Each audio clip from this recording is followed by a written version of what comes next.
I think Canada is more than just the oil and gas industry, but if you want to look at what is a competitive advantage for us in the world, and you want to think about Canada in terms of its strategic interests and what role it should play in the world, what we're best at, better than any other economy or most other economies, is production of primary materials. Oil and gas is more high-tech than the high-tech industry, which is a bit of a paradox because people think it's an old industry, but it's incredible technology. It's one of the most fun industries I've worked in. And that's why oil and gas, but not just oil and gas, strategic resources of all types are important to Canada. You can't outsource resources. It's not possible to produce Canadian wheat in China, or Canadian fish, or Canadian nickel, or aluminum, or oil, or gas, or softwood lumber.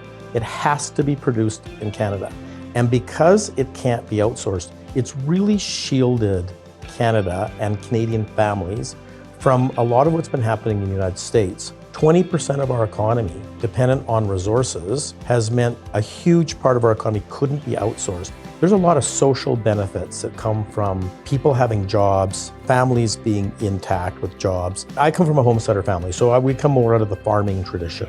And I think there's a lot of overlap, though, between the entrepreneurial beginnings of the oil and gas industry in Alberta, Western Canada, Saskatchewan, et cetera, and the homesteading tradition. My main business today, though, one is rig business called High Arctic. I'm chairman of that. I was one of the founding directors when it went public. Our main business there is working in Papua New Guinea, which has been fascinating. We have a world-leading safety record, which is, I think, a very entrepreneurial thing that we've done by taking a completely different approach to safety by saying it's actually about quality. There is no such thing as quality work that is unsafe. We work very directly with Indigenous people, and we've had an incredible record of taking people, in many cases, quite literally from living in huts in the jungle, farming yams on the side of a mountain, to becoming crane operators. There's an example of a job that can't be outsourced because it's a resource job in Papua New Guinea. We've been wanting to take some of those learnings and lessons to the Canadian industry to try to do better with our First Nations here,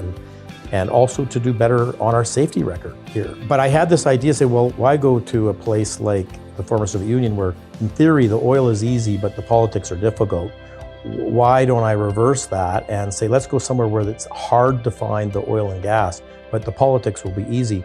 And so the irony of that, of course, is I ended up in British Columbia and Quebec. We went after new age ideas, looking at new kinds of rock to find gas. And the success in Quebec was enormous. We have 20 TCF of gas that is discovered there.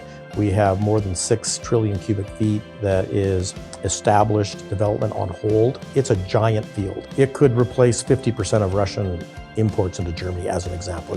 It's really, truly a big discovery. Of course, what I found is that the politics here aren't all that much easier than the former Soviet Union. Producing it's pretty hard too because of politics. It's currently shut down there with the government having recently passed that they want to terminate our agreements, which we're in the process of protesting. But those are my two businesses. So I'm pretty proud of this, that we decided on our own in Quebec, and it was partly under social license pressure. They do a great job of making sure that there is a watchdog and scrutiny on industry, that people don't try to cut corners and so on and so forth. We are the first company that went and recognized traditional territories and the right of First Nations to have involvement and consultation with regards to development on their traditional territories. No other company in Quebec has ever done that before, and we were the first, and we did make a deal with the Wolinak on the South Shore around Trois-Rivières. If Russia cuts off gas, why doesn't Canada supply it? Getting back to our role in the world as a best in the world producer of primary resources, why are we not the producer of last resort? When anywhere in the Western world you're being pushed around by authoritarian states, why is Canada not that reliable supplier that you can count on to keep you running when there's a crisis? The answer is we could. And we have the gas reserves. It is without doubt the very best source of supply for Northern Europe from a geographic point of view and a geopolitics point of view outside of Norway, outside of Europe itself. It's Canada. Of course, we became the best in the world. The scrutiny has been incredible. We were forced to become the best in the world. And I'm not sure it's because there's a bunch of Boy Scouts running around in the oil and gas industry. I think it's because the world and the environmental movement globally put incredible scrutiny on oil and gas. It forced us to become the best in the world. But I would say we really have to get out of this idea of, hey, we should do this and not that, or we should do alternatives but not oil and gas, or we should do oil and gas and not alternatives. It seems to me quite clear we're going to need all our energy choices. We've just seen what happens in Germany when you put all your eggs in one energy basket.